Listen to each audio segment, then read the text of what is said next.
So good afternoon, everybody. My name is Autumn Arnold. I am a section manager with the healthcare policy section within DHS. It looks like our colleague Jory Monday might have gotten held up, and so I think I will go ahead and kick off the presentation. I'm here with my colleague Maciel Gomez, who's going to also present today, and we're very happy to be here and excited to share this information with you. So just if you don't mind going to the next slide. Thank you. So what we're planning to do today is to provide an overview of unwinding, just sort of level set around what we're doing. And then we will present some more detailed information about our eligibility policy and about how we're running renewals during the unwinding period. And then I'll turn it over to Maciel, who will talk about member communication and partner engagement. Now, Jory, if you have joined, you are very welcome to give these slides, but otherwise I will proceed. So I will look for, there we go. Hey, good afternoon. Thank you, Autumn. Thank you for jumping in and welcome everybody. Thanks, Autumn, for jumping in. So I can take it from here. So as Autumn mentioned, we are here to give an unwinding overview. And so I'll jump in and pick up where you left off. All right, so next slide.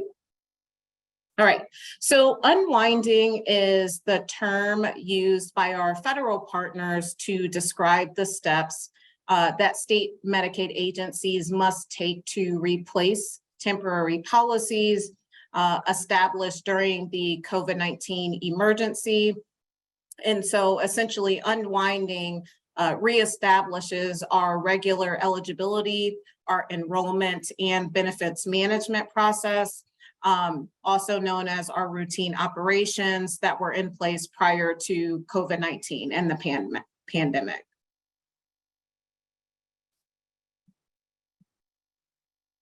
So let's distinguish the difference between the Consolidated Appropriations Act and the Federal Public Health Emergency as they relate to Medicaid and BadgerCare Plus eligibility policies. So the Consolidated Appropriations Act, it was passed back in December of 2022, so last year, and the act was the driving factor for unwinding. And so essentially it separated continuous coverage from the Federal Public Health Emergency and what we know as CAA, the Consolidated Appropriations Act. It also set a timeline for states to begin renewals for all members and require that states must maintain coverage until a full redetermination of eligibility is completed. So the Federal Public Health Emergency ended on May 11th of this year. There are some state options that are still tied to the public health emergency, and these are mostly around benefits and service flexibilities rather than the rules people have to meet in order to enroll in BadgerCare Plus or Medicaid. So unwinding goals, our goals have been to implement a successful return to operations for Wisconsin's BadgerCare Plus program, and also to help Wisconsinites stay covered for healthcare, whether through a state program, through their employer or plans available at healthcare.gov. And as I was mentioning, unwinding is the term used by our federal partners to describe the steps that state Medicaid agencies must take to replace temporary policies established during the COVID-19 emergency. So Wisconsin DHS staff and partners have been working hard to prepare as best as we can. This process intentionally takes place over 12 months to allow states time to manage the process. And DHS continues to work closely with IM agencies, our ADRCs, our HMOs, our MCOs, ICAs, and other partners that assist our members to ensure that we are able to meet our vision of minimizing the negative impacts on our members. And we are always closely following our CMS guidelines to meet expectations as a part of the unwinding process. Okay, and I will turn it over to Autumn. By the way, I didn't introduce myself. I'm Jory Mundy, the Bureau Director with the Eligibility and Enrollment Policy. Thank you for your patience. And Autumn, I'll hand it over to you. Great, thanks, Jory. So my goal today is to dive a little bit deeper into what were the temporary policies that we had in place during the public health emergency and how exactly are we going to unwind those. So we can jump right in with the next slide. As you can see here, there were a number of different policies that we implemented during the public health emergency. The big one being the one we're going to spend the most time on today, which is continuous coverage or continuous eligibility for members of BadgerCare Plus and Medicaid. We also, as part of that continuous coverage, postponed or suspended our healthcare renewals during the entirety of the public health emergency. We also suspended all premiums for our premium paying members. We suspended work requirements for the Medicaid Purchase Plan program, which is a program, as you may know, for individuals who have a disability and are working. We suspended the treatment needs question for BadgerCare Plus childless adults, and we also expanded our presumptive eligibility program to include the elderly, blind, or disabled during the duration of the public health emergency. So to jump right into the big topic of the day, I want to explain a little bit about how it is that we're unwinding, what continuous coverage is and how we're unwinding it. Just to provide a note of context on continuous coverage, back in normal times, pre-pandemic times, the olden days, when someone became eligible for Medicaid or BadgerCare Plus, if they subsequently had a change in income, a change in assets, if they went over the income limit or they exceeded the asset limit, or they had any other, if they reported any other kind of change that made them ineligible, we would take action to close their BadgerCare Plus or Medicaid benefits. And so during the public health emergency, we didn't take that closure action. Even if somebody had a change that would normally have made them ineligible, the rules during the public health emergency were that we kept people open. Now, there were some exceptions to that.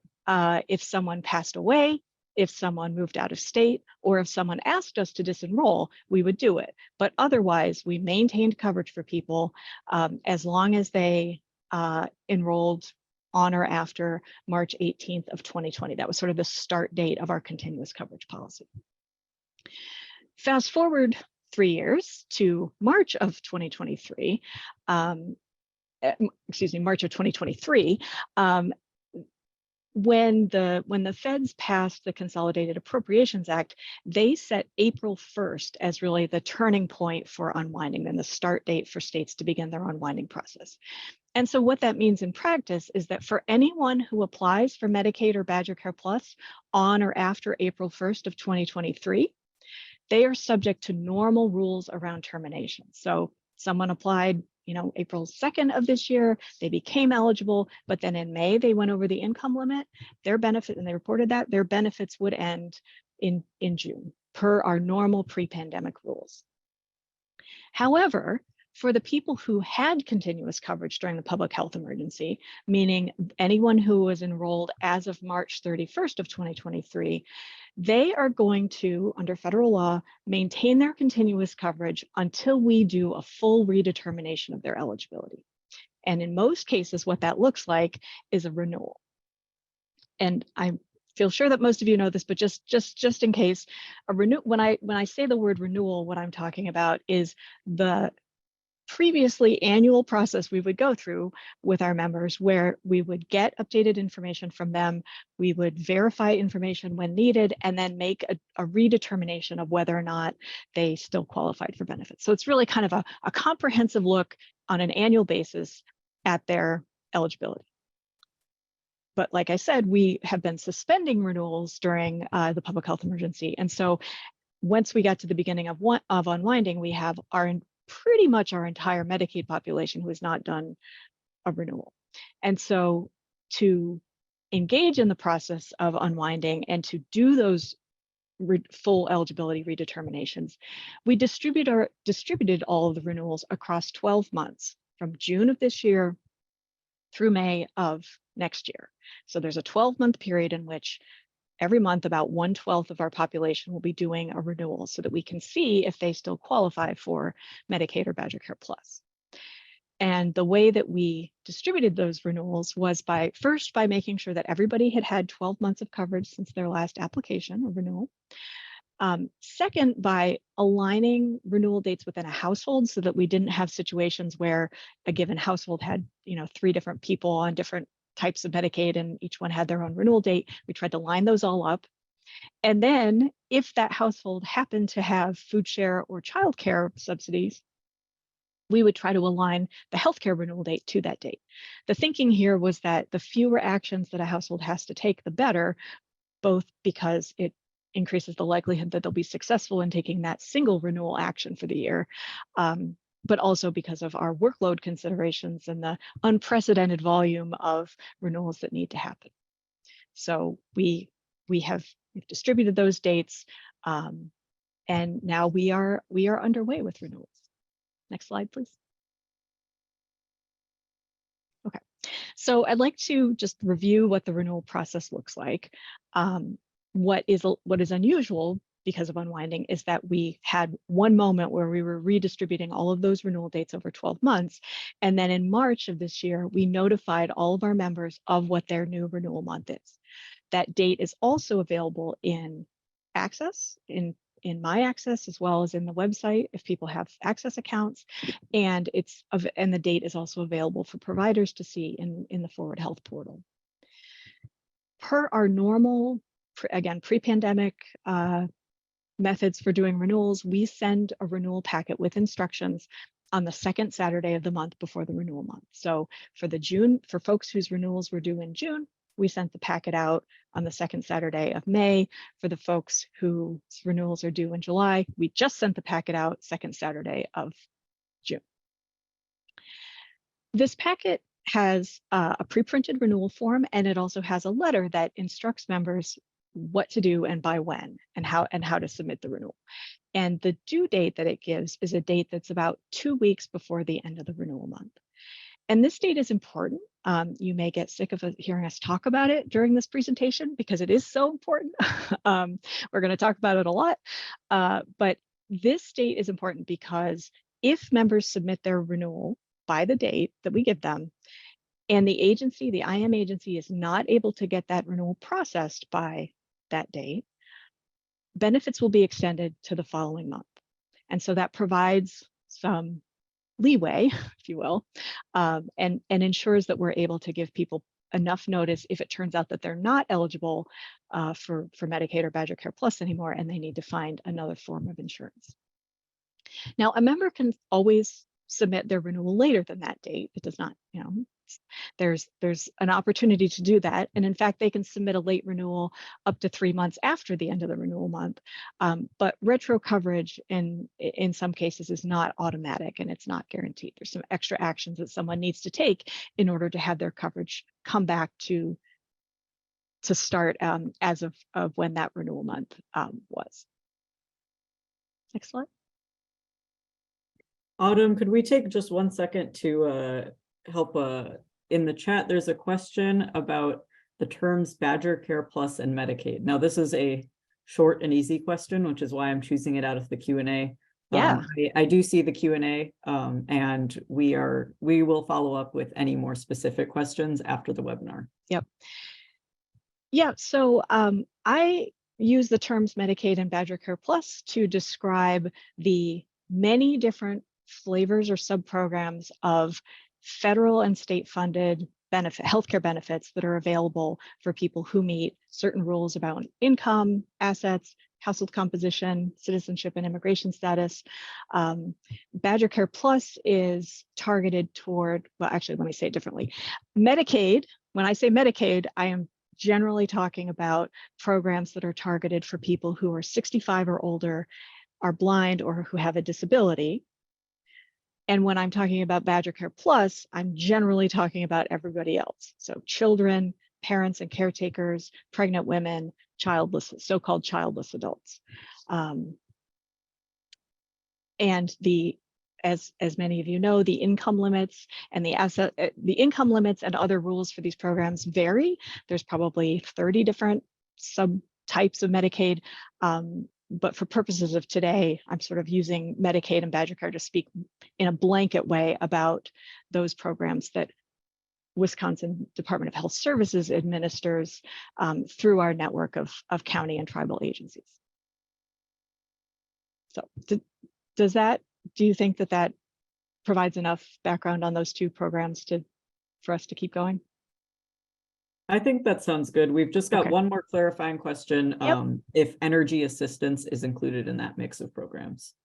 It is not. I'm really talking about the programs that provide health insurance, state-funded health insurance.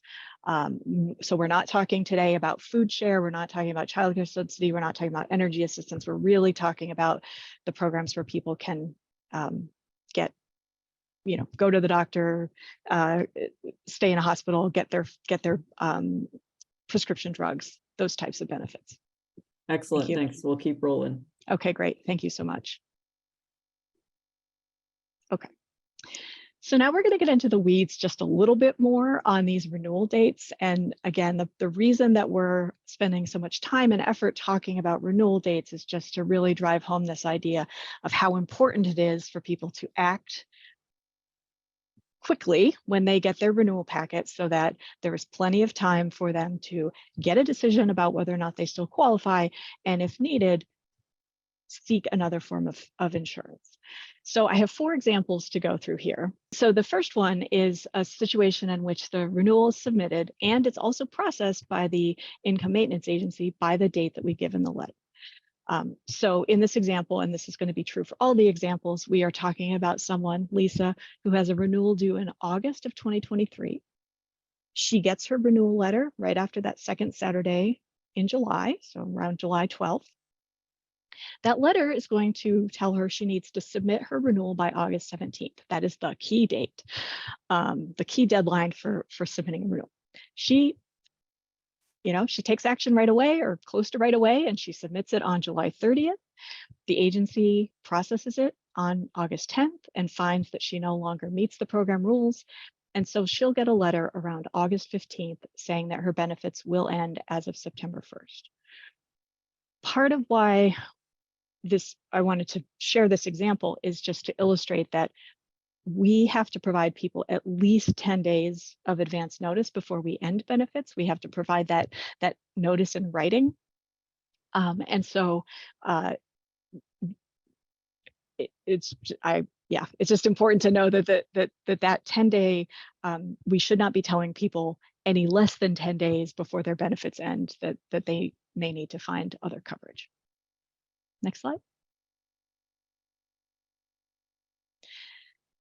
The next example is when the renewal is submitted but not processed by the date that we give in the letter. So again, same scenario. Lisa's renewal month is August 2023, gets her renewal letter July 12th.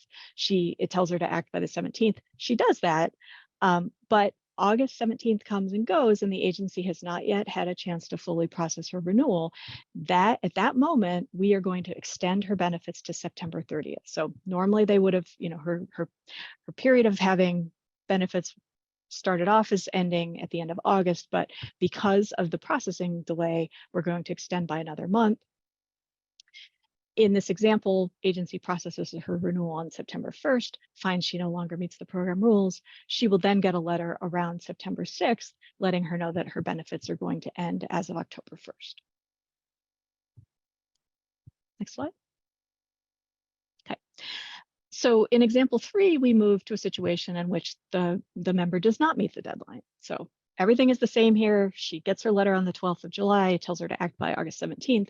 She doesn't submit her renewal by August 17th. And so at that point, we have to tell her that her benefits are going to end September 1st because she didn't complete a renewal. Now, in this example, she gets that letter and says, oh, shoot, I needed to do my renewal. And so she submits it on August 25th. In this situation, the agency is processing her renewal on the 29th, finds she no longer meets the program rules, and her benefits will end September 1st, which is consistent with what we told her in the letter that she received after August 17th. She will get another notice or another letter after the agency processes her late renewal, her renewal, letting her know why she doesn't meet the rules for the program, but that closure will stand as of September 1st. So again, it's very, very important for people to do their best to get those renewals in by the deadline that we give them. Okay. Can we do the last one?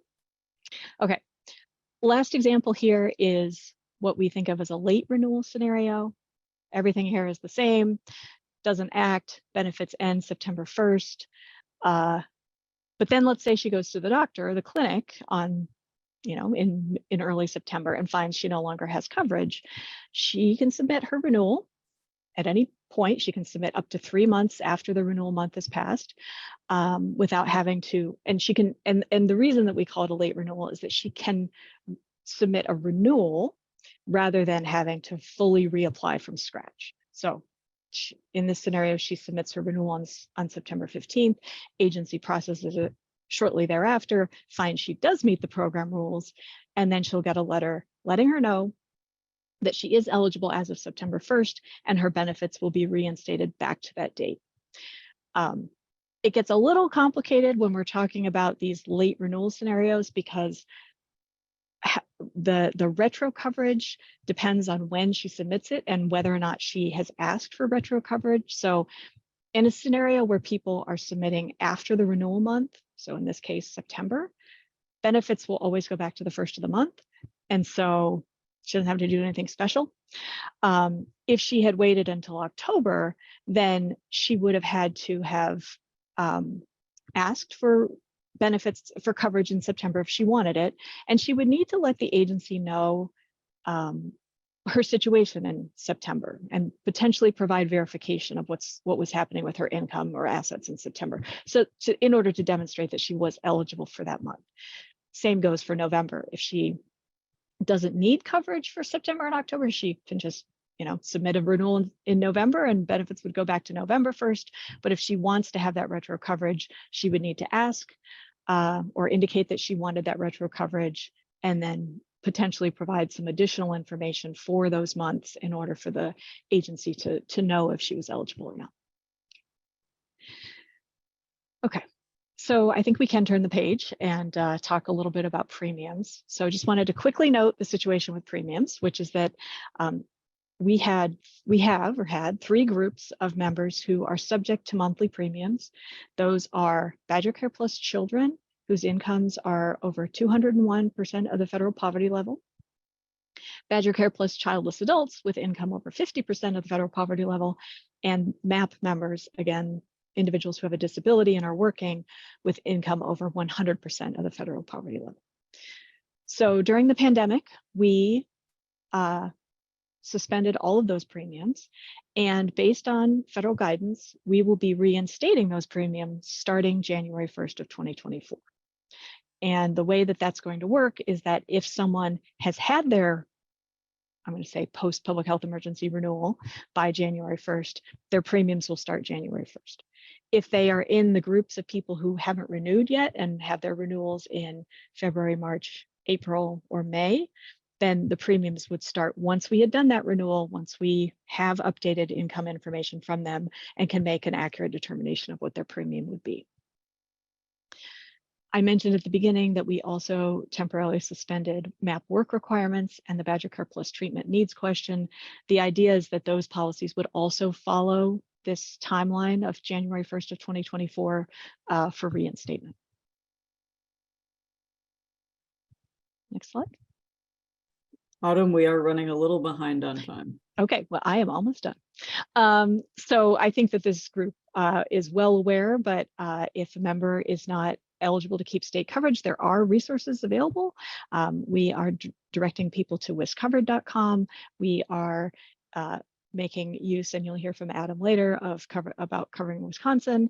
And then we also automatically send members to healthcare.gov. We send account transfers to healthcare.gov in situations where people are now over the income limit for our programs, and then healthcare.gov does outreach to those members. So I just launched the poll. Everyone should be able to see Let me know if you can't in the Q&A. Okay, the big reveal. The answer is April 1st. This is the date where if someone applies on or after, then they're subject to normal rules around termination of coverage. So if someone comes in now and they apply, they become eligible, but then they have an income change that puts them over the limit, we are going to end their benefits. That is in contrast to the people who applied prior to April 1st, who are going to maintain their coverage, even if they have a change in circumstance, until their next scheduled renewal. Thank you. I hope nobody chose June 31st because that's not really a date. Okay. All right, I've launched the second question. And again, this one's just a true or false, so I'll keep it up for a little bit shorter this time. And that is a false. It's false. Renewals were distributed evenly over 12 months. So the first renewals were due or are due at the end of June, and the last ones will be in May of 2024. And so all of our members are distributed somewhere in that 12-month cycle. And I think I'm going to turn it over to Maciel. So now what we'll do is we'll transition to our member communication. You'll note that some of the information here was covered in Autumn's section. However, it's worth mentioning it again. As we mentioned, households enrolled in BadgerCare Plus or another Wisconsin Medicaid program received a letter in March 2023 notifying them of the need to renew their benefits. That letter also provided them with their assigned renewal month between June of 2023 and May of 2024. Members could also view an electronic version of that letter in their Access account at access.wisconsin.gov. Information on the unwinding or the resumption of the Medicaid renewals was also published on the DHS website and was released in news media across the state. Next slide, please. Now that we are in the implementation phase of the unwinding, our messaging is focused on the just right renewal time to avoid delay or gap in coverage. Now, because we expect high call volumes during this time, we strongly recommend using Access and My Access programs when possible. These programs allow members to complete the renewal at access.wisconsin.gov, check the renewal status. They may upload documents, and most importantly, they can update their contact information. Members may also call to get help with their benefits. When calling the local income maintenance agencies to do that, members may now use the new callback feature. This allows customers to call and continue their routine while waiting in their queue. When the next available IM worker is able to take their call, the system will call them and put them next in line. Next slide, please. The Just Right messaging is meant to help members have the best experience. Taking a page from the Goldilocks story, we don't want members to renew too early. We're also reminding them not to wait to the last minute. We want them to renew when the time is just right. Because of that, we recently created a web page with the just right times for each renewal month, so members can always know when the time is right for them. Next slide, please. The renewal status tool is a helpful tool that's located at dhs.wisconsin.gov/renewal status.htm. On this page, members can learn how to find their renewal month, see the just right time to renew, and sign up to get emails to remind them of when the right time is to act. Next slide, please. As we prepared for the unwinding, we started reminding members to keep their address up to date and other contact information updated in our systems so that we could go ahead and contact them with important information regarding their renewals. In the spring of 2023, the Watch, Read, Act campaign helped us to set expectations with members that they should watch for communications from DHS, read the information, and finally take act when the time they were notified to renew. This messaging will remain throughout the duration of the 12-month period of the unwinding. Next slide.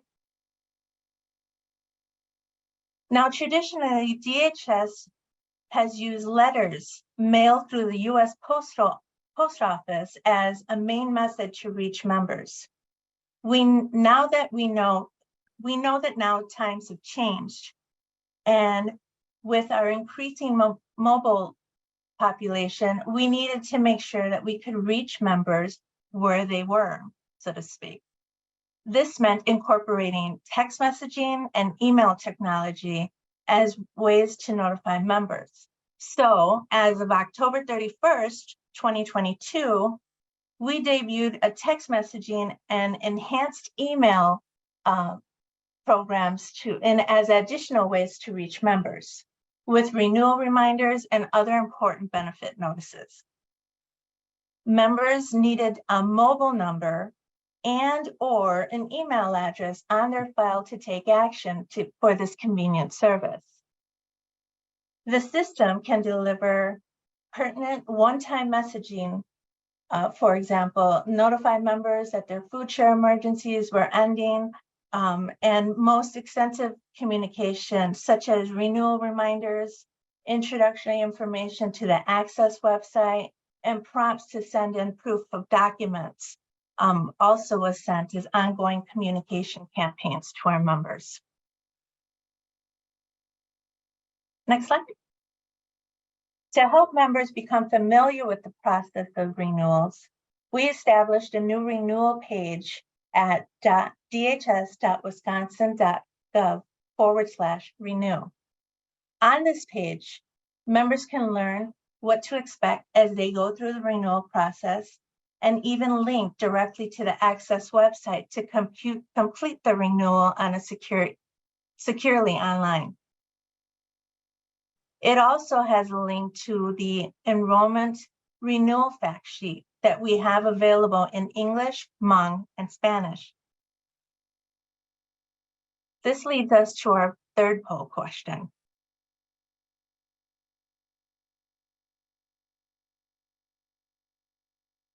All right, and it looks like most people got this one right.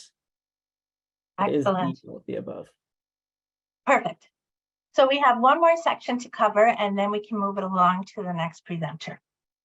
So the goal of the state of Wisconsin, next slide, please. The goal of the state of Wisconsin and the Department of Health Services is to collaborate with partners and providers to ensure that members are being informed and educated about the upcoming healthcare changes and policies. As we prepared for the unwinding, we have asked our partners for their support to ensure that members update their contact information by using Access and My Access. We've also asked them to go ahead and assist members with completing their renewals and to ensure those who no longer qualify for Medicaid or BadgerCare Plus transition over to either healthcare.gov or other quality coverage. Next slide. To accomplish these goals, we have asked to support members in making sure they use Access via access.gov.wisconsin.gov, that they have downloaded the My Access app on their smartphones and more importantly, selected the push notifications so that we can notify them when to take action for their case. To emphasize to members the importance of knowing the renewal date to avoid disruption of coverage. And more importantly, to understand that not all renewals are taking place all in 1 month. We do have a 12-month period, and that we went ahead and we sent out letters in March. However, if they did not receive that letter, they can log into their Access or My Access account to view the renewal date. We've also encouraged our partners to let members know not to renew until they get their renewal packet in the mail, which again, as we've mentioned, it's 2 weeks prior to the renewal month. And when their renewal window is open, they can go ahead and log into their Access account. We've also encouraged our partners to utilize the other messaging campaigns that are available on our toolkit. Next slide, please. So to stay informed, we ask our partners to attend the department's biweekly partner stakeholder calls. In these calls, we feature policy updates and changes to the programs like food share and Medicaid. We've also encouraged our stakeholders to join our Unwinding update listserv to get emails about our updates. Just know that if you ever have questions, please feel free to email our inbox, which I will share our address in just a couple more slides. Next slide, please. As we prepared for the unwinding, the department, along with the help of our income maintenance agencies, our key stakeholders, have developed a partner resource guide. In this guide is intended to aid those who actively assist members renew their benefits. It offers key resources and helpful tips, such as how to work with local agencies, verify information by providing proof, and information on translation services.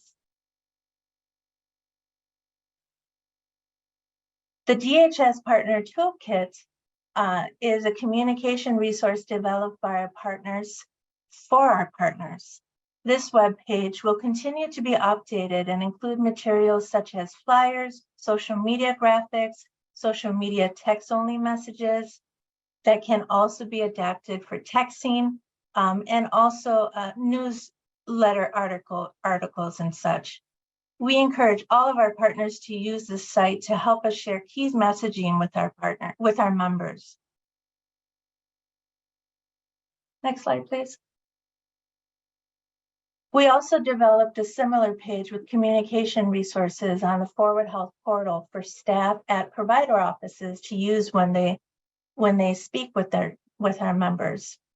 It features links to downloadable communication resources for providers, and it currently highlights campaigns to promote updated member information. The page also serves as a gateway to access the fee-for-service unwinding reports and supported materials for our providers. The fee-for-service report is a monthly file that contains member-level data of patients who have been seen in the provider office within the last 12 months and have an eligibility renewal date within 60 days.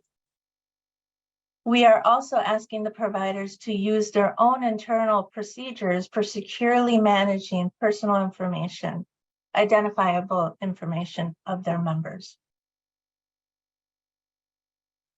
In addition to that, next slide, please.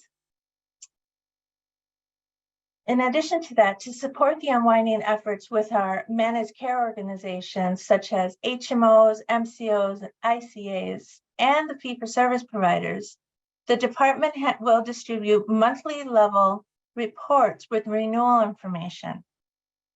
This creates an avenue to engage members at the HMOs, MCOs, ICAs to help them understand the importance of renewing their healthcare benefits.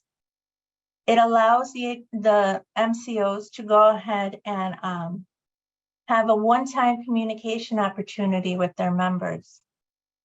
The department has also developed an outreach dashboard that will provide actionable information to support community level outreach and communication strategies that help our members retain their Medicaid coverage or find other health insurance coverage during the unwinding. The data will be used to fine-tune messaging in a variety of ways to help target potential gaps. And partners who receive this data will include Covering Wisconsin, enrollment assisters, federally qualified health plans, and community health centers around the state. As I mentioned, if you have any questions or feedback regarding the unwinding, I encourage you to utilize this inbox. Next slide, please. You can email us at dhs@dhs.wisconsin.gov. We also ask our partners to follow the department on social media pages to stay up to date and have accurate information regarding the unwinding process. We have Facebook, Twitter, Instagram, LinkedIn, and YouTube links for you. With that, thank you so much. I'm sure I went well over the time that was allotted to me. So if we can address questions later, I think that would be best and allow the next presenter to go. My name is Adam Van Spaker, and I'm the Navigator Program Manager for Covering Wisconsin. Next slide. Covering Wisconsin, we are a grant-funded program that is part of UW Extension, and we first and foremost help people find and use their health insurance. So when DHS was talking about their unwinding strategies, their main goals of making sure people stay covered, we fit into that as the state's federal Navigator entity. Covering Wisconsin has the Federal Navigator Grant, which allows us to provide expert enrollment assistance and technical support to consumers throughout the entire state of Wisconsin. And we also emphasize in our services health insurance literacy and education to make sure people not only enroll in the coverage and don't lose the coverage, but also understand and use it. Next slide, please. So I know I have some navigators on the in the attendance here, and I know that agents probably well versed what navigators are, but just for a high level review, navigators provide free help so consumers know their options, their health insurance options, and options for financial help. We can sign people up on healthcare.gov, or BadgerCare Plus, or Medicaid. We help people, as I said, understand how to use their plan and get the care that they need. And we also troubleshoot more complex issues like billing coverage problems and help people with finding community programs to pay for insurance, medical care, financial assistance. We really, we try to be the last call that a lot of people make, and we'll do whatever we can to make sure people get the resources that they need. But first and foremost, we're connecting people to health insurance through Medicaid and Marketplace, and not Medicare, as I'm sure agents know well. Next slide. I think you go right into the next one. Great. So just a little bit of review from the DHS content, the eligibility determination. After a member completes the renewal, the agency does have 30 days to process it. They'll receive their notice of decision, whether it's an approval or denial. And then they will get that 10 days. That 10 days refers to that adverse action, that middle of the month, that 16th, 17th, whatever the exact date is. I love that resource that DHS has, that kind of that sweet spot, perfect time for this month. But just want people to be aware of, because these are consumers you may be working with as agents and brokers, that you may have somebody who doesn't know if they lost their coverage yet, or submitted a renewal. Maybe it was a late renewal, or maybe it was almost a late renewal, and the agency is still processing it. So the individual may or may not still have Medicaid coverage, and you're going to want to do what you can to find out, whether you're calling the consortium, which I know we're trying to cut down on call volume, but maybe contacting one of their trusted providers to see if they're showing up at the Forward Health Portal, or any other way that you can to just confirm whether or not they still have Medicaid coverage. Because if it's active, you don't want to do something like enroll them in the Marketplace with the tax credit. We'll talk about the Marketplace a little bit more, as this audience knows well. I think that's not going to fly, because they're not actually going to be eligible for that tax credit while they're enrolled in or eligible for Medicaid or BadgerCare Plus. Next slide. So Robert Johnson Foundation Urban Institute estimate about 385 1,600 Wisconsin members are going to may probably lose Medicaid BadgerCare Plus, and they're going to need to transition to other coverage. We've talked about how to maintain that coverage and what to do up until that point so far. And we'll be talking about the options for after now. So a lot of these folks are going to be eligible for employer-sponsored coverage, which is a really interesting state of affairs that hasn't been the case where so many people in the workforce have been able to stay on Medicaid and BadgerCare Plus when in fact they have an offer of affordable coverage through work. So this will be news, and we've done what we can to inform employers and HR departments and employees throughout the state that they will have a special enrollment period to enroll in their employer-sponsored coverage. Employers should know that it is a 60-day special enrollment period for plans when you lose Medicaid. It's actually under the Children's Health Insurance Program Reauthorization Act, for HIPAA, where it's instead of just the 30 days of losing coverage, you actually, if you lose Medicaid, you have 60 days to enroll in employer-sponsored coverage. And just be aware that many households are going to have mixed eligibility due to the household composition, the income, citizenship status, and who is offered employer coverage, et cetera. Next slide. So employer-sponsored coverage is one avenue. The next one, and the one this group might be thinking of the most, is the health insurance marketplace, healthcare.gov. So it's available, as you guys know, to people who do not have access to affordable health insurance from their employer and are going to be over income for Medicaid or BadgerCare Plus. Open enrollment is November 1st through January 15th. And there are special enrollment periods, unlike the one I just described, available throughout the year in different circumstances. And just a reminder for that open enrollment period, you want to sign up by December 15th to get coverage starting January 1st. Next slide. Oh, back one. So this is a covering Wisconsin's fact sheet on special enrollment periods through healthcare.gov. It just explains loss of insurance, obviously, is kind of the big one that we're talking about, but there's a special one in place that we'll be talking about in just a second throughout this unwinding process for people who are losing Medicaid during this kind of unprecedented time. But otherwise, changing income and moving, immigration, release from incarceration, they're all going to trigger special enrollment periods, and you can get more information on fact sheets on our website. Next slide. So there is a new special enrollment period for healthcare.gov for anyone who's losing coverage between March 31st, which has passed, and May 31st of next year. They can sign up on healthcare.gov anytime before next July, for July 31st, 2024. They will need to attest a loss of Medicaid coverage, but it doesn't ask for like the denial letter or proof or anything like that. Once they start that application, they will have 60 days to complete it and enroll in coverage.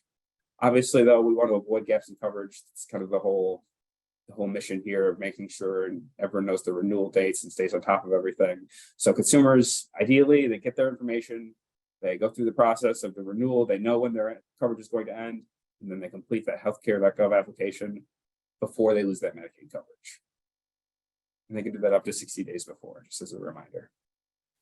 Next slide. Great.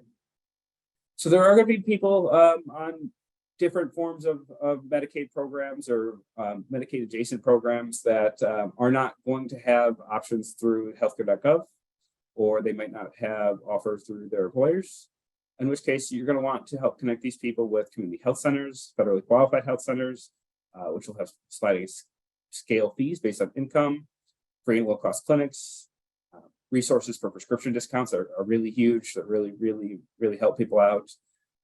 Inform people about financial aid and financial assistance if they have hospital bills that are adding up, ideally before they go to collections.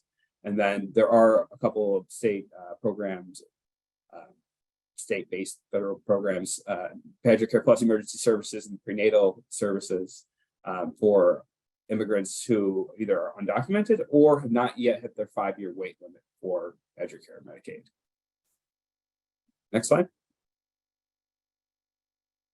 So consumers denied Medicaid but have low income. If a consumer is too low income to get financial help from the marketplace but denied Medicaid, this is an interesting scenario we have. This is called gap filling.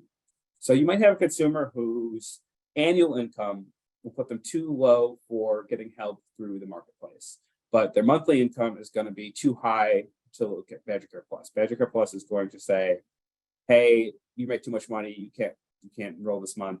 But you can actually request that the state do what's called gap filling, or look at the whole annual income and divide it by 12 instead of just using that one monthly figure that says they're ineligible. So don't just assume. You want to get a picture of the person's whole annual income before you enroll them in BadgerCare Plus or the marketplace, I should say, because they might be eligible to be on BadgerCare Plus while that income is stable, and they can say, yes, I meet the rules for gap filling. So if they qualify with yearly income, not monthly. You can get the denial letter, call the number on there for BadgerCare Plus, call consortium directly, or honestly, if agent or broker, you can refer this one directly to Cover Wisconsin. We would be happy to help that consumer through the gap filling process. Next slide. And then mixed Medicaid eligibility households. So if you're ineligible based on age, so looking at Medicaid or Medicare now, we have a basic link to Medicare, but I did mention that Navigators are not Medicare experts. That's by and large agents' part. And we typically refer people to the local ADRC or the Medigap helpline, which I think you'll be hearing more about. But they will have a special enrollment period for Medicare. Next slide. There are educational resources like the fact sheets that I referenced during this section on our website, coveringwi.org/learn. And we do have them in English and in Spanish. Next slide. And you could find us online, coveringwi.org/enroll. We have both a chatbot where people can ask their basic health insurance questions of a navigator, or schedule an appointment directly with a navigator, or find the agency nearest them, where we can get them in with a navigator, or we help statewide. So just call the main number, and we will definitely connect you to a navigator in your area, or we'll help you wherever we're at. And yeah, are we still crunched on time for questions? We're a bit crunched. All right, well then we'll save them for the end. Vicki, whenever you're ready, take it away. Okay, welcome back, everybody. I am Vicki Buchholz. I am the Medigap Helpline Services Supervisor at the Board on Aging and Long-Term Care. We provide a lot of counseling to Medicare beneficiaries, and so we've been involved with the Medicaid Unwinding through the process to assure that Medicare members also understand what their options are. Next slide. First off, I wanted to express that we are at the State of Wisconsin Board on Aging and Long-Term Care. There is absolutely no connection nor any endorsement of any insurance company. We are a SHIP program that we do help counsel people.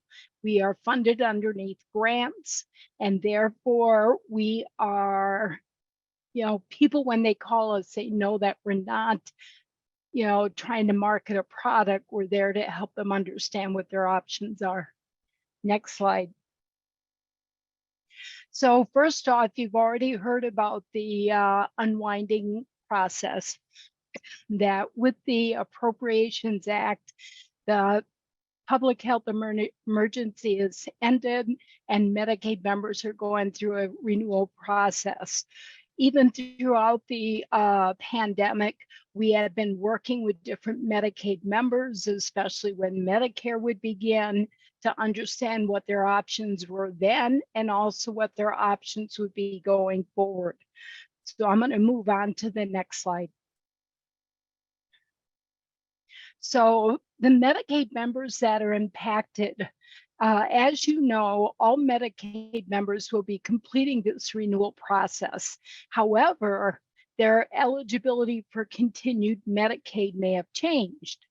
Medicare beneficiaries who now have Medicare are eligible for Medicare A and B will no longer be able to continue in the BadgerCare Plus program for childless adults. Prior to COVID, the pandemic, those persons who were in a BadgerCare Plus program would lose that coverage as soon as they would start Medicare.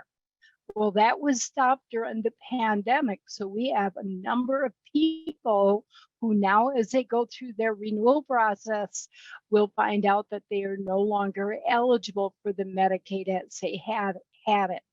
So in completion of the renewal process, they should be reviewed also for continued eligibility underneath an elderly, blind, or disabled Medicaid program. So there are some that will be able to continue Medicaid, some that will not. So if the person is deemed to continue to be eligible, they may stay on Medicaid with Medicare as their primary coverage.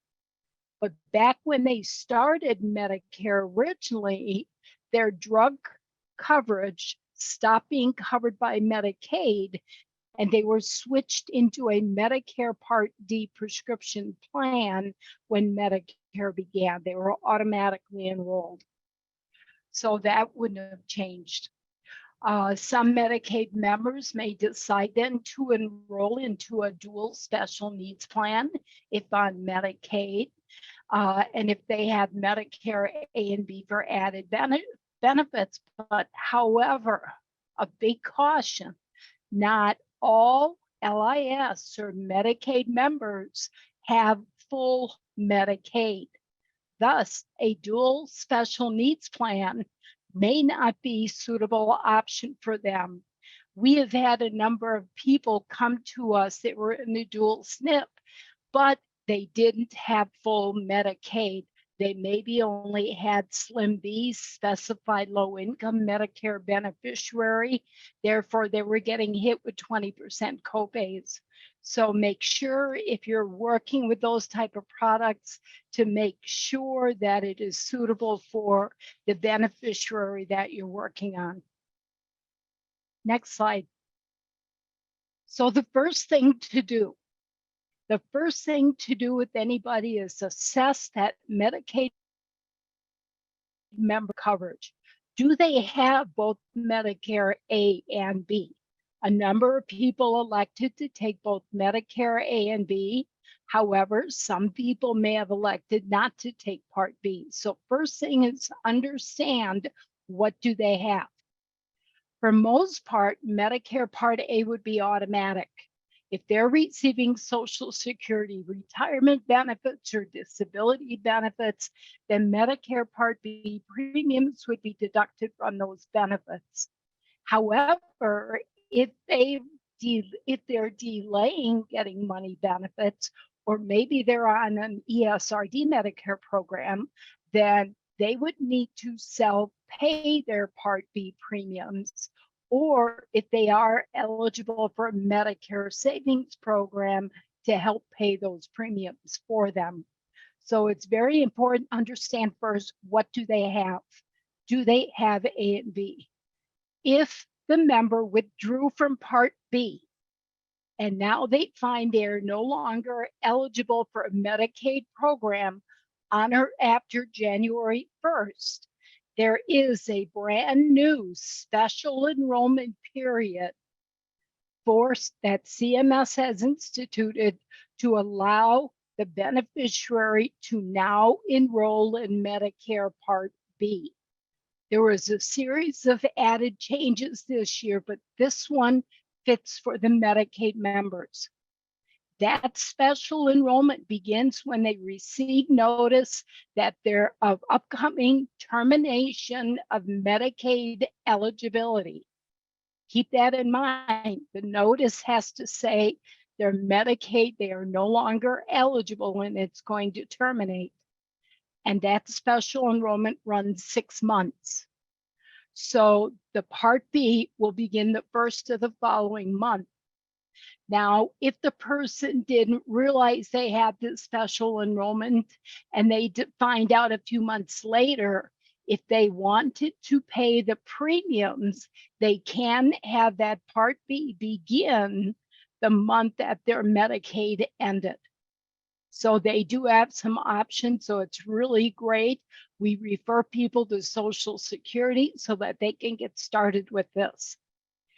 There will also be no late enrollment penalties assessed for those people who waived Part B earlier when they're using this SEP now to enroll or re-enroll into Medicare Part B.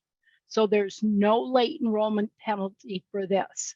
And that's a good thing because late enrollment penalties are assessed if a person was not covered underneath their active employer plan, which Medicaid is not.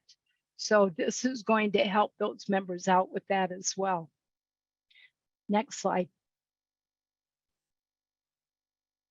So with Medicare enrollment, the beneficiary should already have a Medicare Part D prescription drug plan. When they first started Medicare, even through the pandemic, they still had their Medicaid coverage. They would have been automatically enrolled into a Part D plan. So therefore, they've already got Part D plan and the low income subsidy. So the extra help will continue through all of 2023. So for all of 2023, Medicare beneficiaries will get to keep their full extra help for their drug plan. And possibly through 2024, CMS will continue the extra help for persons that have a Medicaid program July on for the rest of the year. So if anybody had Medicaid in July and they did their renewal in August and they lose their Medicaid, they will continue with that extra help through 2024 as well. So that's one good news for your clients there, is that they're going to be able to keep this extra help for prescriptions. Members that are not eligible for premium free, I'm back one slide yet, who are not eligible for premium free Part A, they may elect to remain with Medicaid if they're eligible, or use a health insurance marketplace for coverage. So if a Medicaid beneficiary would have to pay a premium for Part A, they don't need to leave Medicaid if they're still eligible, or they can use a health insurance marketplace. Unless they're eligible for the right Medicare savings program that would pay the Part A and Part B premiums, because that can be quite costly for them. So that is another option for a Medicaid member. And I believe we're coming up to our first polling question. That's true. I will launch the poll right now. All right. I Looks gave like it most people away. got it right. I gave it away. Yes, the new special enrollment has really helped out because now there's we don't have the late enrollment penalties, which could add up, or people used to have to wait to enroll in their general enrollment. So thank you very much. Next slide. So what options do Medicaid members have? Well, they can just decide their Medicaid's ending. They could elect to stay with Medicare A and B only with their Part D prescription drug plan. However, they do have out-of-pocket deductibles and co-insurance after Medicare A and B. And with original Medicare, there is no maximum out-of-pocket limits. So that's not always the best option for a lot of people, but they do have that choice. They also can purchase a Medicare supplemental policy. Members who are losing Medicaid eligibility will have a guarantee issue to purchase a Medigap policy from the date of the notice of termination up to 63 days after the loss. And this is in the Wisconsin Administrative Code. However, I want to caution people that they need to do the review. I have verified this with the Office Commissioner of Insurance that We've had a few members come to us and say, well, I know we're not going to be eligible for Medicaid because they were over assets. So they decided they weren't going to follow through with the review. They need to do the review so they have proof that they are no longer eligible for Medicaid. That will trigger the guarantee issue for. So please encourage any clients that they need to follow through with the review in order to keep everything straight and there for everybody. Medicaid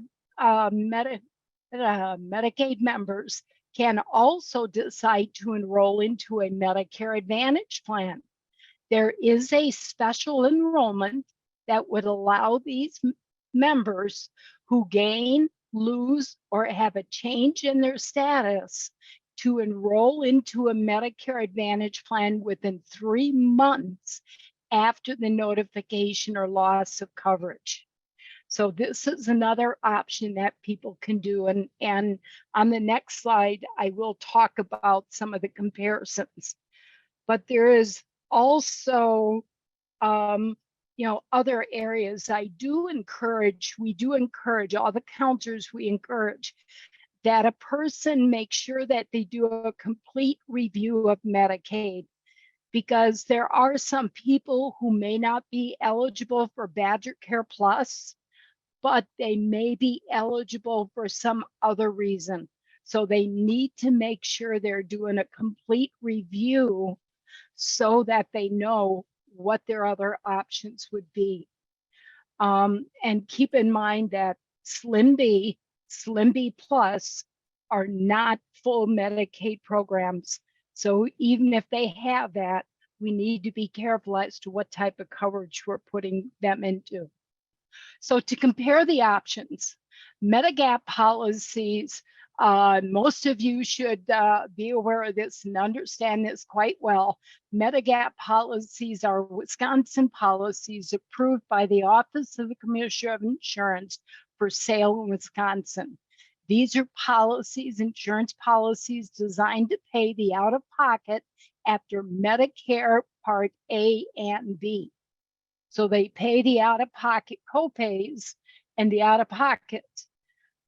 They have a little bit higher premium, which may increase each year, but will have low or no copays depending upon the riders they select to go with the policy.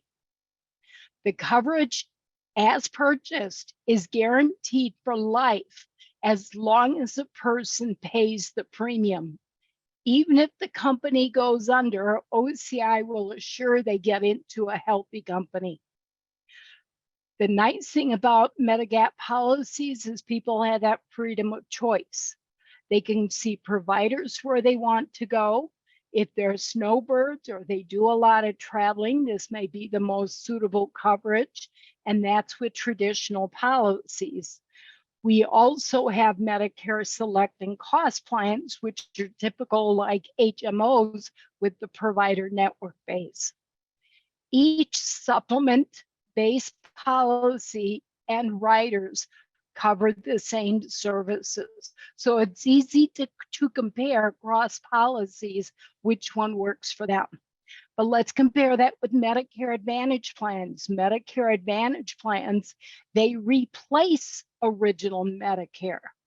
So this helps people. Medicare pays a monthly amount, and on average right now, it's about $1,100 a month that Medicare pays for each member in that Advantage plan. So that plan has to cover all of Medicare services. There's lower premiums. However, there are higher copays up to that plan's maximum out of pocket. And in 2023, the maximum out of pocket for in-network services is up to $8,300. So that all needs to be taken into account when you're comparing the two different options. Costs can change each year. However, they do offer extra benefits, but those extra benefits can also change. And is the value of those extra benefits worth the added they may have to pay for healthcare? There are provider network restrictions because majority of plans we have in Wisconsin now are HMO or PPOs, where out-of-network providers can and have refused to accept a person with one of these products, except in case of an emergency. They have to accept people like that. So the bottom line is, what is most suitable? What is most suitable for the member who's lost Medicaid? Now they're looking at other options. Do they need that freedom of choice? Do they need the lower premium and they're relatively healthy? Do they have a lot of healthcare costs, healthcare issues that maybe a supplement would be better? We do, at the Medigap helpline, we do get a lot of calls from people who struggle with their current coverage. And we will help people try to find and look at what coverage is most suitable. We do communicate with CMS to help them understand if we're seeing issues with Medicare Advantage options. And we also work with OCI staff if we have other issues with maybe some agents or some other issues.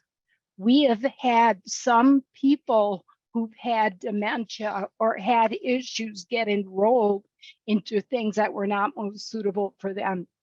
So bottom line, we do help out Medicare beneficiaries understand. So to understand who we are, the Medigap helpline, next slide. We provide at the Medigap helpline, we provide free counseling services statewide for Medicare beneficiaries of all ages. We provide Medicare Part D prescription drug coverage counseling for people who are age 60 and over. There is the Disability Rights of Wisconsin helpline that serves those people that are under 60. We have 7 counselors. We are all certified by the State Health Insurance Assistance Program with the U.S. Administration for Community Living. We are also licensed agents, so we've gone through the same process agents do. Rule of thumb is, how can we counsel on policy unless we've gone through the same training? So we're also licensed agents and keep up our own CEU process. A counselor's goal with the Medigap helpline, we provide education and information to help beneficiaries understand Medicare and surrounding options. We look at suitability of choices. We discuss this. We help the beneficiary understand what choices would cover their needs, what the costs are, and what their provider choices would be. They make their own decisions, but they do need to understand what it is out there, because we still get a lot of people who are very confused by the complexity that Medicare and all the options have begun. So we do help. And we are here not only to help beneficiaries, but we will help. We ask and answer a lot of questions for different agents. We understand the enrollment processes into Medicare, into Advantage plans, into supplements. We understand a lot of the rules and regulations. So use us. That's what we're there for, is that feel free to reach out and call us. The next slide has our contact information. You can contact the Medigap helpline directly. You can also contact. Vicki, I think we've actually got a polling question. Okay. So it looks like most people answered this one correctly. It is D, all of the above. All of the above, yes. And the last slide is just the listing of contact information. If you or if clients or people have questions, feel free to reach out to us. We also have our email system that we check regularly, daily. And please visit our website as well. We do keep that up to date. So reach out. Medicare is complex. We've got to help keep it figured out for people. Thank you very much. Thank you, Vicki.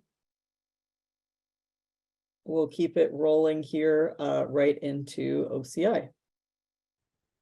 Good afternoon, and thanks again for joining us. I'm Christina Keeley, the Consumer Affairs Section Chief in OCI's Division of Market Regulation and Enforcement. Next slide. Joining me today are Amy Sather, who manages the Health Insurance Unit in Consumer Affairs, and Mary Kay Rodriguez, an Advanced Examiner in our Market Analysis section. Next. The purpose of Wisconsin's insurance laws are defined in state statute. Key elements of the purpose are incorporated into the agency's mission. Next state. OCI's mission has both a consumer component and a company component. In addition to helping consumers navigate the insurance marketplace, we also ensure companies are healthy from a financial perspective and in terms of having reliably compliant business practices. This helps ensure that Wisconsin consumers continue to have plenty of reliable choices. Next. OCI's Division of Financial Regulation takes care of those solvency and financial health angles. In the Division of Market Regulation, we manage a number of different functions. We have an agent licensing unit, which not only conducts licensing and renewal activities, but is also responsible for the oversight of pre-licensing and continuing education.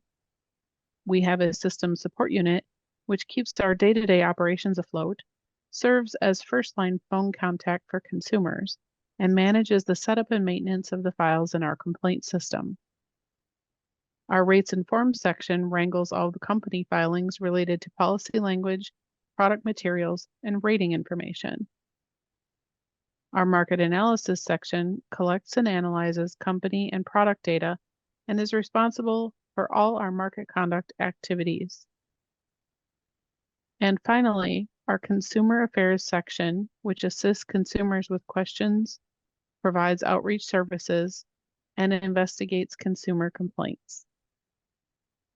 Next slide, please. Our role in the unwinding is largely to serve as a resource, but also to ensure compliance with our laws. Our authority includes authority over private or commercial insurance offerings, ACA plans, and small group plans. We have no authority over marketplace eligibility and enrollment or advanced premium tax credits. We have limited authority over issues involving self-funded plans and Medicare Advantage plans. Next slide. On a practical level, that means we'll serve as a resource for consumers, insurers, and agents. We'll monitor market activity for misleading or deceptive practices. We'll help consumers connect with resources for help making new enrollment choices. And we'll investigate consumer complaints to ensure that substantiated complaints are referred to our legal unit for possible administrative action. We have a few examples of files resulting in administrative action that we can share at the end if we have time. Next slide. As we heard earlier, it's possible that more than 385,000 Wisconsinites may lose their Medicaid eligibility. The main sources of replacement coverage are those you see here, including Medicare supplement plans, employer-sponsored plans, and individual QHPs.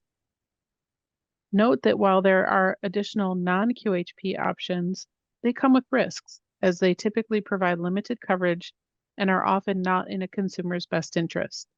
Two examples of non-QHPs are short-term limited duration plans and healthcare sharing programs. We'll talk a little bit more about those shortly. Next slide. The coverage transition model you see here reflects the predicted new coverage sources for Wisconsin consumers. As you can see, it is estimated that more than half will find coverage through employer-sponsored programs. Next slide. And I will turn it over to Amy. Let's take a deeper look at employer-sponsored insurance. If a consumer has an affordable employer-sponsored option, they are ineligible for financial assistance in the marketplace. They may not realize this. If they are disenrolled from Medicaid and they apply on the marketplace, they will be denied an advanced premium tax credit, APTC, which could create confusion and possibly result in them having no coverage. If they do get enrolled in the marketplace with an APTC and they have an affordable employer option, they may be responsible for repaying their credit when they file their taxes. This could be a significant hardship, and it's important for you to learn what employer options someone may have. Starting with a 20 to 23 plan year, a family coverage offer may be measured by its own affordability, independent of the employee's cost of coverage. An unaffordable offer qualifies someone for an APTC. Structure of these products may be unfamiliar. Example, may not be accustomed to having a deductible. Change can be difficult. Encourage them to read their materials. If they are moving to a marketplace plan, remind them to update their income with the marketplace as their income changes to ensure accurate premium tax credit amounts. These updates are performed by reporting a life change on their submitted application through their healthcare.gov account. It's important to consider SEP versus open enrollment. It depends on the timing. The SEP will allow individuals and families to enroll in marketplace health insurance coverage outside of the annual open enrollment period. CMS will update healthcare.gov so that marketplace eligible consumers who submit a new application or update an existing application between March 31st, 2023 and July 31st, 2024, and attest to a last date of Medicaid or CHIP coverage within that same time period will have 60 days after they submit their application to select a marketplace plan with coverage that starts the first day of the month after they select a plan. As people switch to a marketplace plan outside of the annual open enrollment period, they should be aware of potential annual deductible and out-of-pocket maximum issues. People may be enrolling in a marketplace plans with annual deductibles that can range from over $1,400 for a gold plan to over $6,000 for a bronze plan, for those who do not qualify for cost sharing subsidies. So if someone transitions to a marketplace plan late in the year, like November, they could face a $6,000 deductible for just 2 months of coverage, and then face the full deductible again at the beginning of the following year. Enhanced tax credits should help most of the individuals transitioning off of Medicaid to access a low premium silver plan with cost sharing assistance so the out-of-pocket expenses may not be this steep. But the main point is that there will be out-of-pocket expenses tied to the marketplace plans not experienced under Medicaid, and individuals enrolling late in the year will be hit with their full plan deductibles at the start of the following plan year. Often when a person switches to a new plan, they must reinitiate any request for prior authorization or formulary exceptions. Eligibility redeterminations will likely occur throughout the next 12 to 13 months, and people may be switching to a marketplace plan outside open enrollment. So if someone transitions to a marketplace plan late in the year, like November, they could face a high deductible for just 2 months of coverage, and then face the full deductible again at the beginning of the following year. These are types of things we monitor in order to ensure fairness to consumers. Some of the items we would look at for compliance are forms, marketing materials, websites. We often learn of issues via our complaint process, and we encourage you to notify us if you spot misleading or deceptive materials. These are some of the key practices the office monitors. What marketing practices are unfair? Unfair marketing practices include misrepresentation, even by omission or incompleteness, unfair inducements, unfair discrimination, restraint of competition, unfair restriction of contracting parties' choice of insurer, extra charges, attempt to unduly influence employers, and unfair use of official position. Misrepresentation. When an intermediary, their employees, or those acting on their behalf make a written or oral communication about any insurance contract, the insurance business, any insurance company, or any agent which contains false or misleading information. This includes information which is misleading because of incompleteness, filing a report with the intent to deceive the person examining that report, making a false entry in a record, failure to make a proper entry in a record for the purpose of concealing information, and using the name, slogan, emblem, or related device which will or is likely to cause an intermediary to be mistaken for another intermediary in the insurance business. If an insurance intermediary distributes cards or documents, exhibits signs, or publishes advertisements, which include misrepresentations and contain references to a particular insurer that the person represents as agent, the intermediary's violation carries a presumption that the violation was also committed by the insurer. Unfair inducement. Trying to get a person to enter into an insurance contract by offering benefits, gifts, not specified in the policy. Unfair discrimination. For example, charging different premiums or offering different terms of coverage based on anything other than allowed classifications related to the nature and degree of risk covered. Restraint of competition. It is illegal for any of the following persons to commit or agree to take part in any act of boycott, coercion, or intimidation which tends to unreasonably restrain the business of insurance, or which tends to create a monopoly in the insurance business. A person who is or should be licensed in Wisconsin, a person who is an employee or agent of the person who is or should be licensed in Wisconsin, a person whose main interest is to compete in the same business as those persons who are or should be licensed in Wisconsin, a person who acts on behalf of those persons mentioned in the preceding sections. Free choice of insurer. If insurance coverage is required, the consumer's right to select an insurance provider and or agent cannot be restricted. What is home solicitation selling? The rules pertaining to home solicitation are in Chapter Insurance 20 of Wisconsin Admin Code. Home solicitation selling means the solicitation of the offering for sale of insurance where the solicitation or sale is made by an agent at the residence or place of business or employment of the buyer or away from the agent's regular place of business. Home solicitation selling includes solicitations made directly or indirectly by telephone, person-to-person contact, or by written or printed communication, other than general advertising that indicates intent to sell insurance or services at a regular place of business.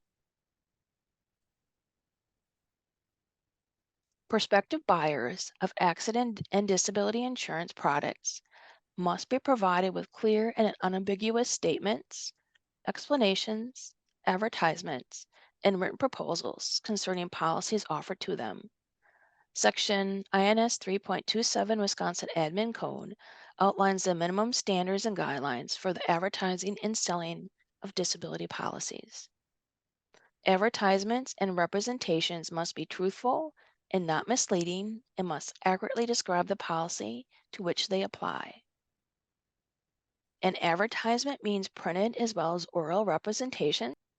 This includes printed and published material, audio-visual material, and descriptive material and literature of an insurer used in media, including the internet and web pages, except for advertisements prepared for the sole purpose of obtaining employees, intermediaries, or agencies. Social media pages, including social networking websites, descriptive literature and sales aids of all kinds issued by an insurer or agent for presentation to members of the public, prepared sales talks, presentations, and material used by intermediaries and representatives made by agents in accordance with these talks and presentations, except for materials to be used solely by the insurer for the training and education of its employees and intermediaries. An advertisement may not directly or indirectly make unfair or complete comparisons of policies or benefits. An advertisement may not falsely or unfairly disparage, discredit, or criticize competitors, their policies, services, or business methods, or competing marketing methods.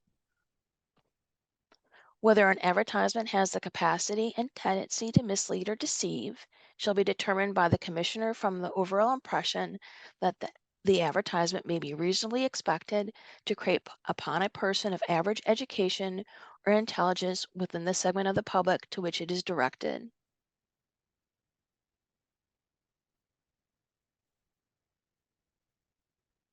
OCI will have staff looking at websites, media posts, and mailings. We will be responding to complaints on any of these issues. Phone calls and applications taken by phone. If an app was taken over the phone by an intermediary, INS, Section 6.61, Wisconsin Admin Code specifically requires the agent to keep the app for 3 years. That is considered a record even if taken over the phone or conducted online. For e-delivery, if an oral communication or recording of an oral communication can be stored and reproduced, then the oral communication may qualify as a notice or document delivered by electronic means. Companies are required to file forms with us under Section 6 Statute 631.20 Wisconsin Stat. The definition form includes application. The insurers must keep copies of these filed forms. If a company didn't file an application with OCI as a form, they cannot rescind the policy for material misrepresentation on the application because the application would not be considered part of the policy, plus they don't have a copy of the application so they can't establish misrepresentation. For electronic or online applications, we view the screen as a type of form, and we would expect to be able to review that form. OCI will monitor for marketing tactics that steer enrollees to non-ACA compliant products, such as short-term limited duration and health care sharing ministry. As we've mentioned, OCI will be monitoring the marketing material being used. CMS issued FAQs that state that paying in differential compensation to agents and brokers for coverage in the same benefit year based on whether the enrollment is completed during an SAP or during an open enrollment period is prohibited under federal law. These practices violate the guaranteed availability protections afforded to these individuals under the Affordable Care Act. OCI will also be monitoring situations where it appears that a plan is intentionally steering enrollees into their plan or away from their plan based on health needs. We would encourage agents to contact our office if they are seeing that type of activity. Continuity of care laws vary by state, and Wisconsin's is narrower than others. It's essentially continuity for insureds when a provider leaves a network, not when insureds change plans. The references are shown here if you'd like to read more about that. Mary Kay will now inform you about some additional coverage options. Hi, now I would like to talk a little bit about some other types of coverage that might confuse a consumer. Short-term limited duration in Wisconsin was envisioned to be a bridge between jobs, waiting for employer benefits, or for those recently graduated. Short-term limited duration plans could be useful when there is a gap in coverage and until a person could obtain comprehensive coverage, for example, through the ACA or under an employer plan. Next.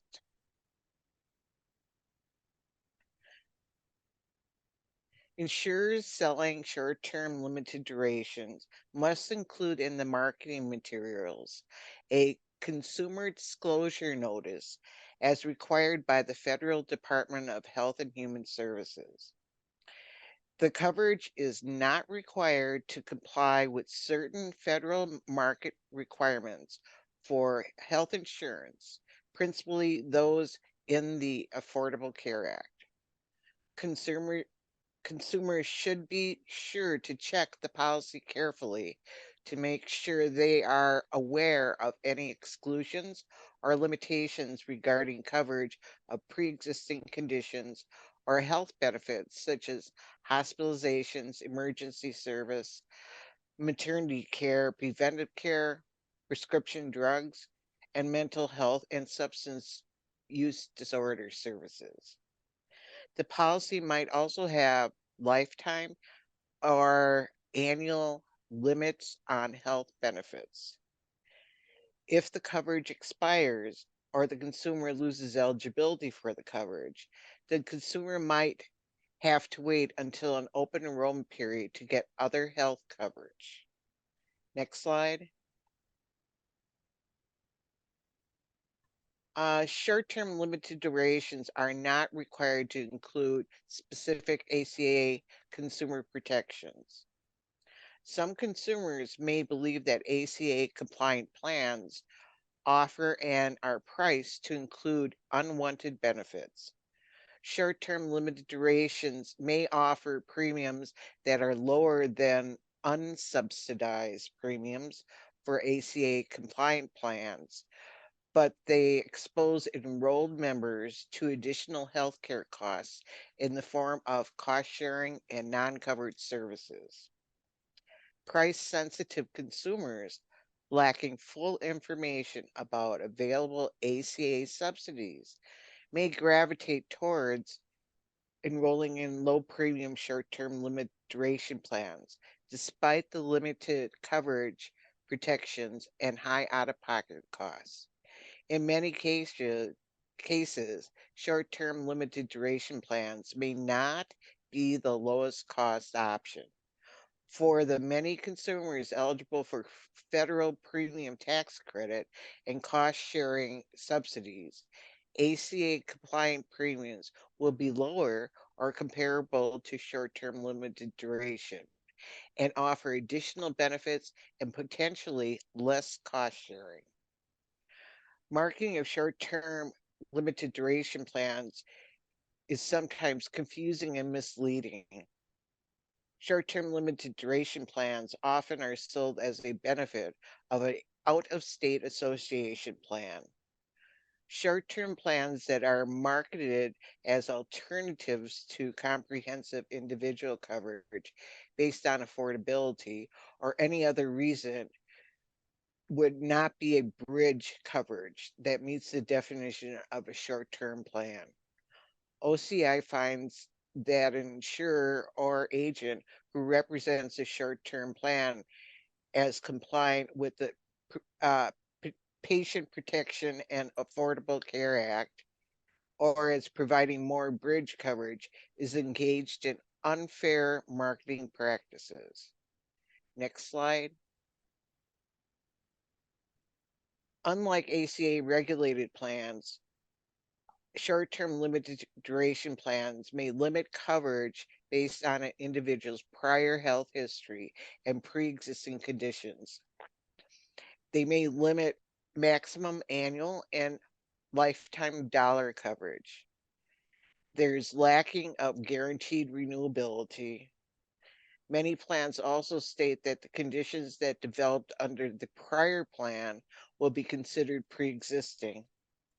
Post-claims underwriting, an insurer can review the consumer's medical history, determine there was prior treatment or diagnosis, and use that for a basis to deny a claim. Also, high deductibles, short-term health insurance plans don't just limit the types of care they cover. They also limit the amount that they'll pay for the care they do cover. Many short-term insurance plans come with a very high deductible. There's caps on coverages. All ACA compliant health plans have an out-of-pocket maximum, which is the most an enrollee must pay for care in a given calendar year. In 2023, that limit can't be higher than $9,100 for individual and $18,200 for family. Short-term insurance plans aren't subject to these restrictions.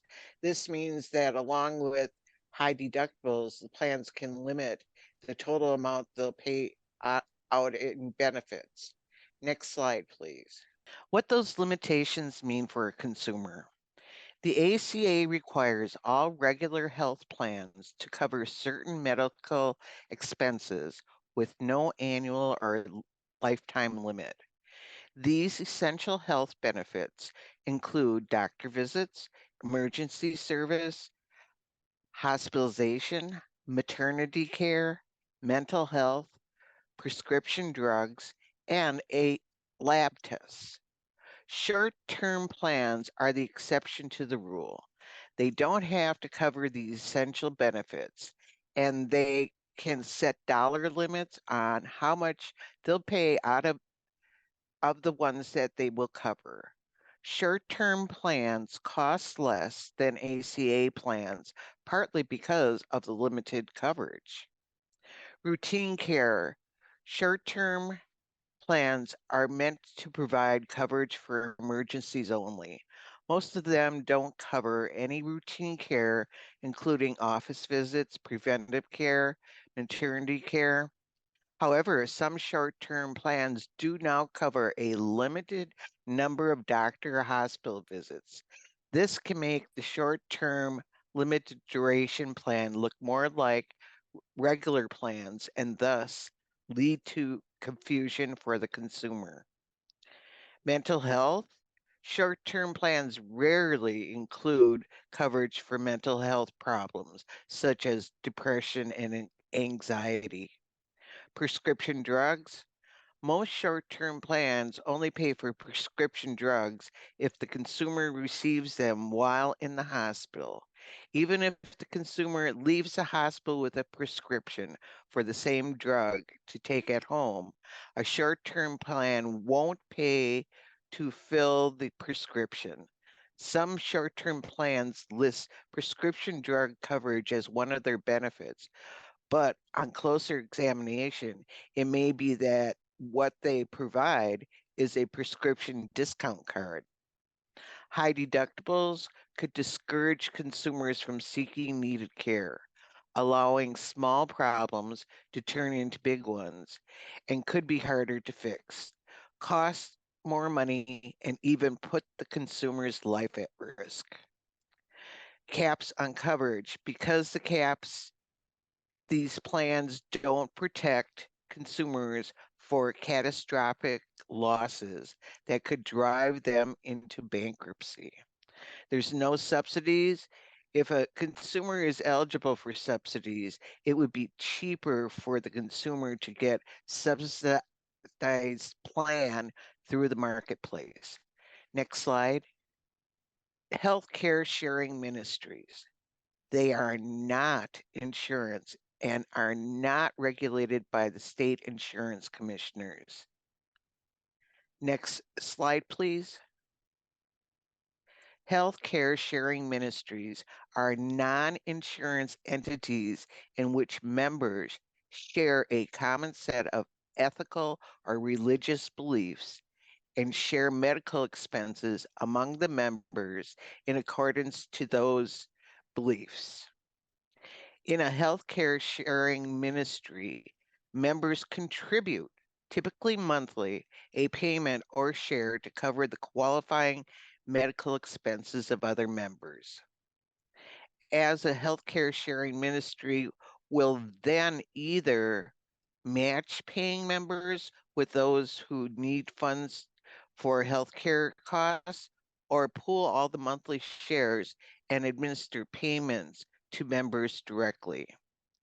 Since they do not meet federal definition for health insurance, they are not subject to the consumer protections of the Affordable Care Act. Next slide, please. Limitations. Because healthcare sharing ministries are not required to comply with the ACA consumer protections, coverage for pre-existing conditions may be limited or excluded. Medical benefits are typically far more limited than in a ACA compliant plan, and members are never guaranteed even for covered services. Cap out-of-pocket costs or cover essential health benefits. They can have annual and lifetime benefit caps. Healthcare sharing ministries can set monthly, annual, or lifetime limits on coverage. Healthcare sharing ministries may charge a higher rate based on health status, and some will deny membership to those who can't pass the medical exam. Next slide, please. While health insurance plans have a legal obligation to pay insured's claims according to the terms of the contract, healthcare sharing ministries do not have the same type of legally binding requirements, and members cannot rely on their state insurance commissioner to handle grievances. Health share plans are not the right option for funding healthcare costs. These plans offer few protections and are not guaranteed to pay for treatment or reimburse for out-of-pocket payments. Since healthcare sharing ministries are not considered insurance, the consumers have little or no legal protection if a claim isn't paid, coverage is denied, or the ministry goes bankrupt. Next slide. Many healthcare sharing ministries use features that are very similar to insurance and may therefore mislead consumers into thinking they're enrolling in coverage with guaranteed payments for covered claims. Healthcare sharing ministries have a defined monthly contribution, and claims are reimbursed according to a schedule of payment for specific benefits. Like an insurance contract that requires premiums and pays claims based on covered benefits. Features such as preferred provider networks and marketing during open enrollment, sometimes with the help of paid brokers, also contribute to consumer confusion. Next slide, please. Sale of supplemental insurance products discount programs are not ACA compliant. Limited benefit plans and other products may be marketed in a way that looks like an alternative to ACA. Fixed indemnity health insurance is a type of medical benefit that pays a predetermined amount on a per period or per incident basis, regardless of the total charges incurred. Limited benefit plans do not provide coverage for the essential health benefits, can exclude pre-existing conditions, and have annual and lifetime benefit limits, as well as defined benefit limits for all services. And now we will conclude with this presentation with Amy Sather. Next slide. If someone has been enrolled in Medicaid for years, they might benefit from a refresher on some of the elements of commercial insurance plan design, such as premiums, cost sharing, and differences in benefits in provider networks. Some individuals may think of reviewing the provider directories or search tools of marketplace plans before enrolling to ensure that important providers are in network for them. These are a couple of issues we've seen. Individuals being contacted and told they need to pay a fee to continue their coverage, offering gift cards to lure people to a link not the same as a legitimate agent wanting to offer gift cards for referrals. Are there any potential scams you're hearing about out in the community? If you've been seeing something others should watch out for, drop it in the chat. Anyone has the right to file a complaint with our office, and insurers must notify people of that right. We'll talk a bit about how a person can file a complaint in a moment. Per 2021 KFF study, CMS data reflects that only 1 in 500 denied in-network claims is appealed at the first level. 15% of denied claims are eligible for rework, example, technical issues, coding errors, etc., but only 50% of those are ever pursued via internal grievance or appeal. Internal review, referred to as internal appeal or grievance. An internal appeal or grievance is simply a request for the health plan to review its internal decision to deny. Insurance can request an expedited review if life, health, or ability to function could be jeopardized. Insurance have 6 months from the denial date to file an internal appeal. Contact the health plan's customer service number, the number on the member's ID card, for information on how to file appeal, for information on how to file or with questions about the process. This information is also available in the member's plan materials, both online policy documents, and is provided on the notification of the denial. Follow the plan's instructions, but this typically requires making a written request. Additional information from the healthcare provider may be useful or necessary, such as records, coding, or medical necessity information. Also called independent review or IRO, if the internal appeal process is not successful, an external appeal can be requested as the next step. Just like the internal appeal, this can be expedited under certain circumstances. Performed by a neutral independent review organization, external appeal must be requested within 4 months of the completion of the internal review. The internal appeal notice denial should provide information on requesting an external review. In addition to the internal and external appeal process available, consumers may also file a complaint with our office. This is OCI's contact information.